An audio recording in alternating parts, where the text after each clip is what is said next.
میں آئے کیسے جسے پیر مہر علی شاہ نے کہا سانو سیالہ دا جھگا بس دا ویکھے ایسی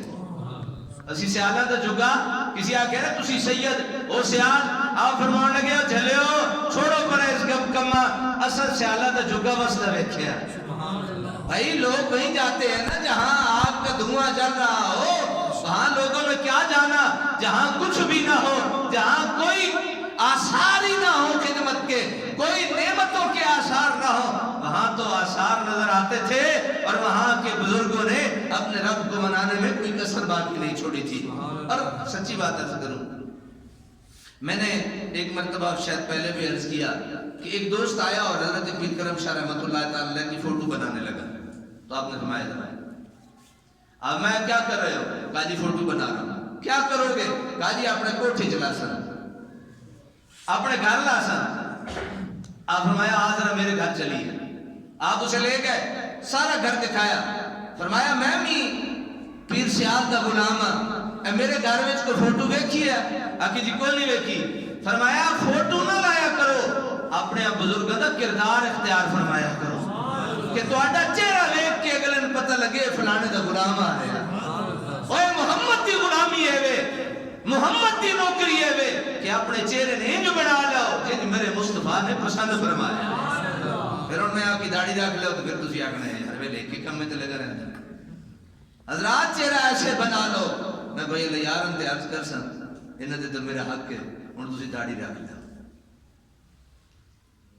ایک گل ہے آپ کے درمیان ہے لیکن بھائی اللہ یار انہوں نے اتنے مجمع میں عرض کر رہے ہیں تاکہ وہ کسی حوالے نہ محسوس بھی نہ کرن تو میں آگتا ہوں سونی سونی جناب میں داڑھی جناب آ جانی چاہیے حضرات میں یہ عرض کر رہا تھا کہ ہمیں اپنی زندگی میں جس نال محبت زیادہ ہوئے نا بندہ اس نال محبت اظہار بھی کرتا ہے نا یہ سچی گل ہے اس وجہ سے میں نا بڑی محبت ہے اپنے بھائی لیار نال انہوں نے بزرگ اور سارے حضور پیر میرے لیے اپنا حضور پیر کرم شاہ صاحب رحمۃ اللہ تعالی دے غلام ہے حضرت سیدنا ابو ذر غفاری رضی اللہ تعالیٰ عنہ آپ سے یہ حدیث مبارکہ ہے اور سارے صحابہ صوفی تھے سارے صحابہ پیر تھے سارے صحابہ عالم تھے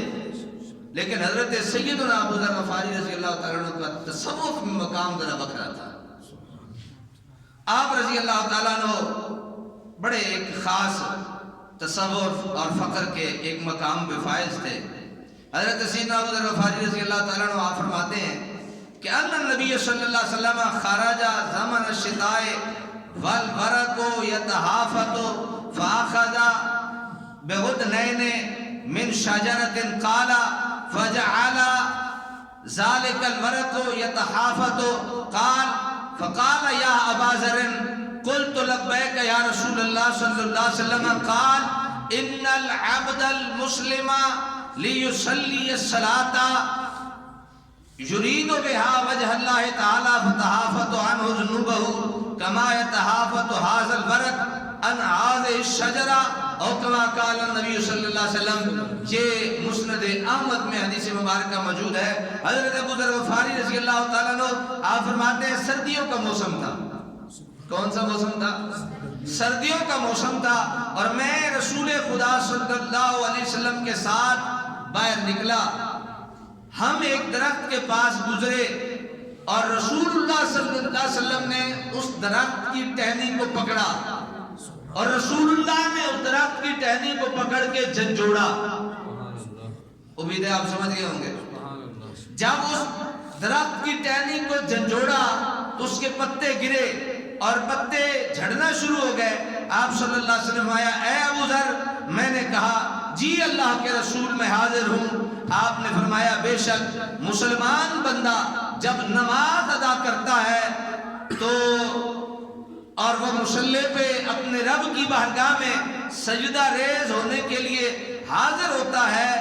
اور اس کا مقصد اللہ کی رضا حاصل کرنا ہوتا ہے یہ خاص جملہ نماز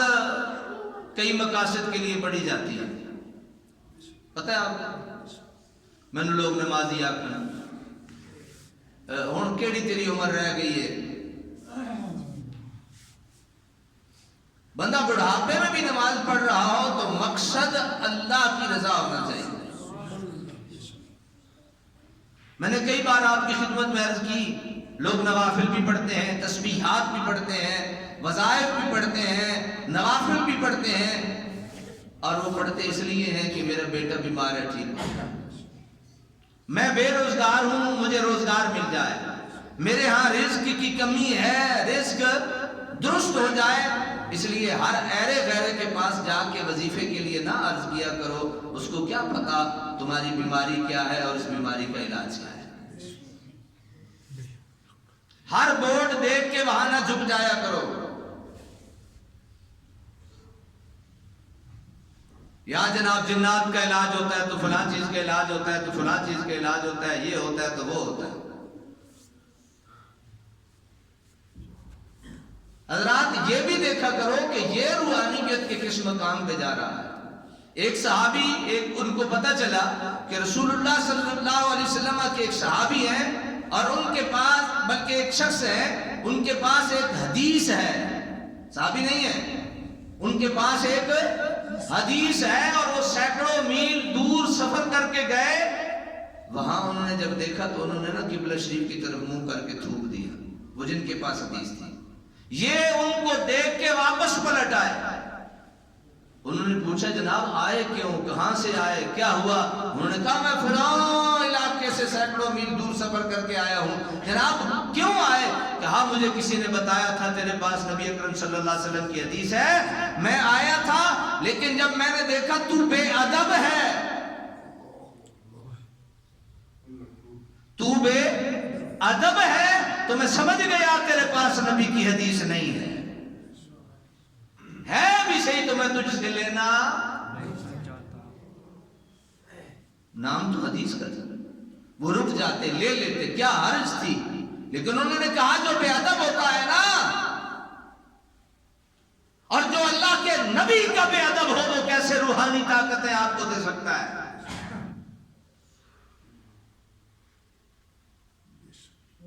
اگر آپ سمجھ گئے تو آپ کا بھلا ہو، اور اگر آپ نہیں سمجھے تو پھر بھی آپ کا بھلا ہو۔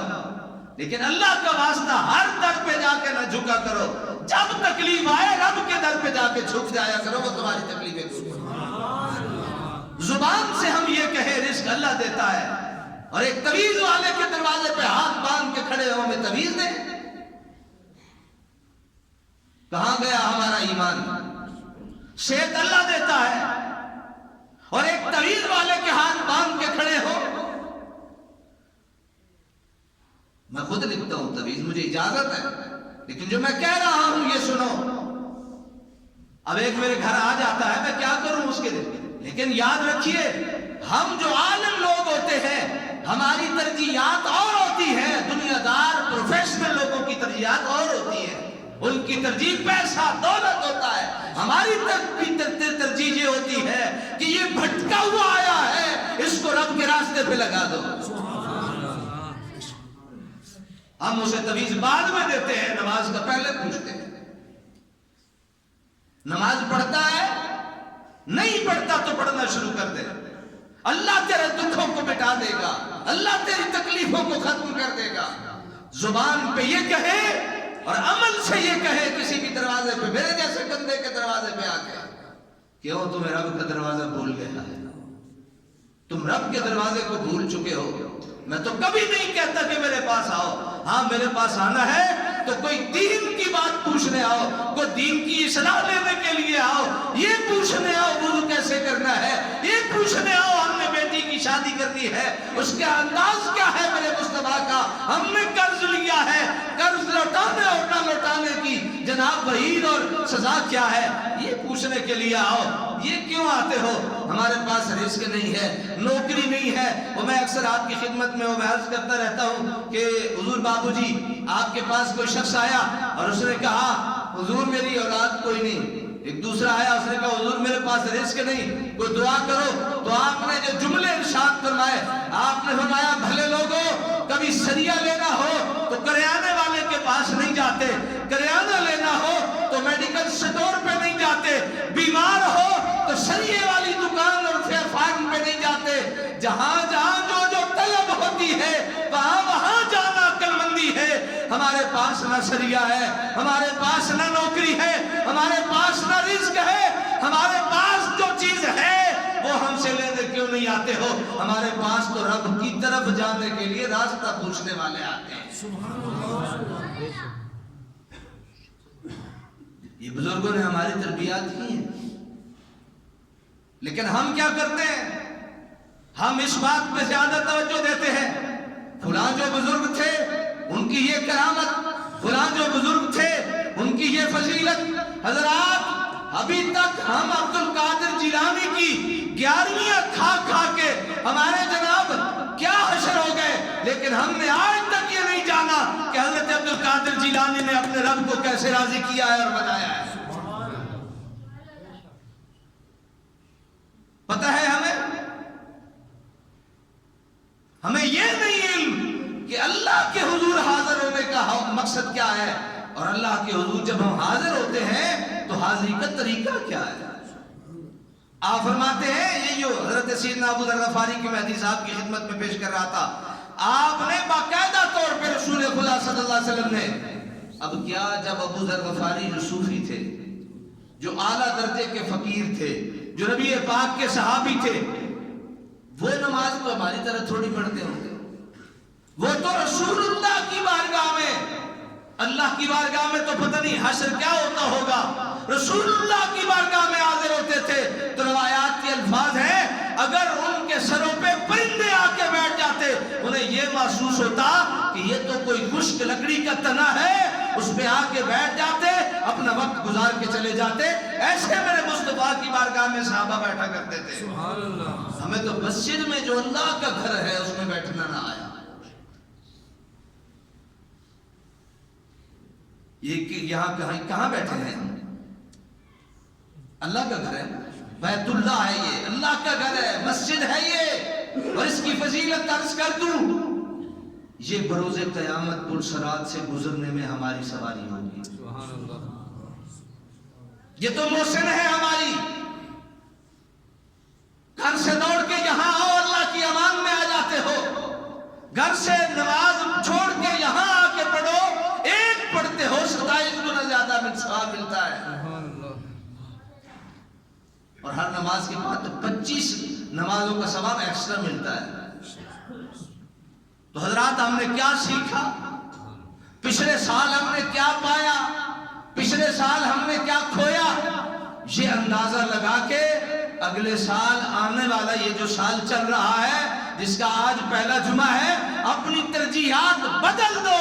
رزق پورا کرنا رب کا کام ہے, بندگی کرنا ہم بندوں کا کام ہے. وہ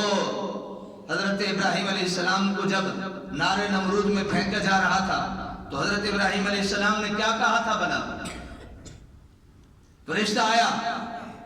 آفر کیا کہ سونیا جے حکم ہوئے تے جناب اسی دے تے ایک بار ماریے تے انہوں ختم نہ کر دے بھی, جناب اسی تواڈے نوکر, اسی تواڈے غلام نبیاں دے,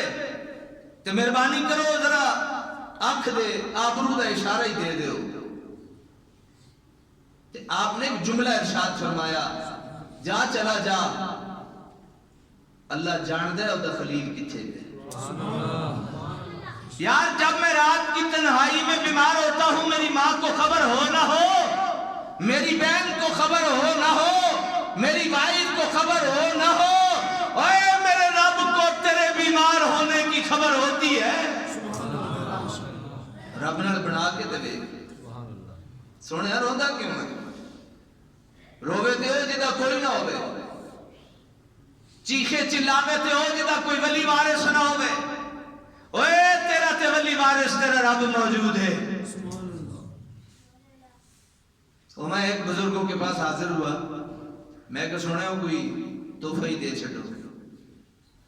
تو انہوں نے نہ اٹھا کے خوشبو تھی وہ مجھے دے دی. میں کہے کہ دنیا دا تحفہ ہے,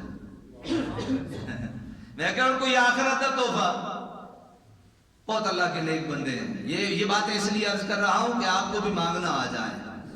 کسی سے دولت نہ مانگو, کسی پیر کے پاس جا کے، اللہ کے بندے کے پاس جا کے رزق نہ مانگو، اس سے مانگو تو یہ مانگو ہم نے رب کی بارگاہ میں حاضر ہونا ہے، طریقہ کیا ہے، انداز کیا ہے، ہم کس طریقے سے جائیں وہاں قبولیت ہو جائے، ہم جو ہے وہ وہاں پاس ہو جائیں امتحان میں، یہ نقل ہمیں دے دیں۔ تو آپ نے نا مجھ سے تھوڑا سا وہ پوچھا کہ آپ کون ہیں، کہاں سے آئے ہیں، تو میں نے عرض کیا کہ میں بے رشیف سے فاضل ہوں، پیر سیال کا غلام ہوں۔ تو پتہ ہے کیا ارشاد فرماتے ہیں؟ فرماتے ہیں علامہ آپ تو پڑھے لکھے ہو، ہم تو گناہگار ہیں، اب بہت اللہ کے قرب میں رہنے والی وہ شخصیت ہیں اور حضور صدر کائنات کی کچہریوں میں بیٹھنے والے لوگوں میں سے ہیں۔ بس جاتے جاتے نا تینوں تے پتہ ہی ہے وبالاسحار ہم یستغفرون، اللہ دے بندے وہ ہوندے نہیں جڑے سحری ویلے اپنے رب دی بارگاہ وچ توبہ استغفار کردے نہیں۔